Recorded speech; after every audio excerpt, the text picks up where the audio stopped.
Okay, so we got Monday Night Football results. The Rams beat the Buccaneers 27-24 in a must-win game for both sides.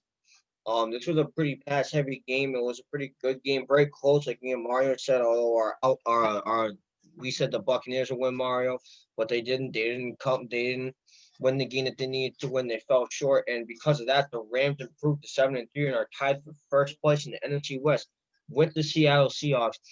As for the Buccaneers, they are out of first. The Saints retake that as the Bucks fall to 7-4. So, what do you think, Mario? First, it's been a tough week for me with all these sports. With the Vikings losing, I lose fantasy, I'm losing my picks. GG's. It's tough, man. GG's, it's tough. But going back to this game, both quarterbacks really didn't impress. Like I'm gonna keep it a buck with you. Both quarterbacks really didn't impress. I mean, Jared Goff was 39 for 51. He had three touchdowns with two interceptions and 376 yards. He had an okay game, but like not really impressive numbers. You know what I'm saying? I will say this though. Cooper Cup and Robert Woods, they impressed. Cooper Cup had 11 receptions, 145 yards, and Robert Woods had 12 receptions, 130 yards with a touchdown. Van Jefferson on the Rams also had a touchdown. Their leading tackler was Troy Hill with six tackles. Jalen Ramsey also had six tackles.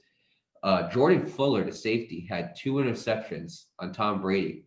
And Samson I'm sorry, Ebukam. I'm sorry, Samson Ebukam had a sack. So defense was beside honestly the MVP for that defense was Jordan Fuller. Those two interceptions were big. He had the interception when Tom Brady threw it deep. He kind of baited him, and he got the interception off Tom Brady. He got the interception late in the game when Tom Brady was on that final drive. As for Tom Brady, he really didn't have a good game. 26 for 48, 216 yards, two TDs, and two interceptions. Like you got to see more out of Tom Brady. 42 total rushing yards for the Bucks. That beats the Rams 37 total rushing yards. So I mean, the rushing games just really didn't get a chance to shine, and they just didn't. The rushing games just didn't play good at all. For both sides. Leonard Fournette had a rushing touchdown. Antonio Brown had 8 receptions, 57 yards.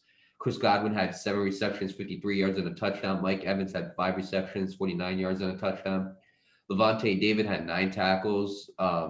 Sean Bunting had 10 tackles. He led his team in tackling. Devin White had 9 tackles as well as Levante David.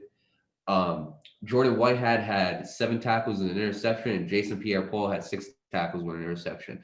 So yeah, I want to say like it came down to the better passer, and honestly, Jared Goff I think was the better passer that game, but both of them really didn't wow me in my opinion. I think it was a very close game. I think it was an entertaining game, but honestly, I think the MVP of that Rams team should be Jordan Fuller.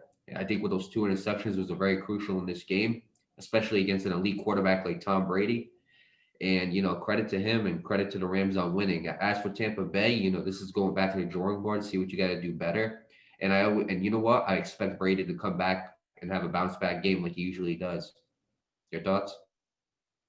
Yeah, I agree. And obviously, I wanted the Bucks to lose because they're in my division. So as for this loss, like I said, they fall into the division lead. Now that the Saints take over the lead now because of their loss. With that said, this isn't a way to go out. This is the game you need to win. And it came down to the wire, and the Rams proved that it was their time to shine. And the Rams are starting to wow me because last year they had Super Bowl ambitions following what seemed to be like you know Super Bowl run that nobody ever thought that would happen. And they didn't even touch the playoffs. They didn't even make a stint in the playoffs. They didn't impress anybody. Now they're starting to come back and prove the world wrong. They want to go back to the Super Bowl, and they're proving right now that this is now it's a chance to do it. Now, why am I going to say they might not make? Will they make the Super Bowl?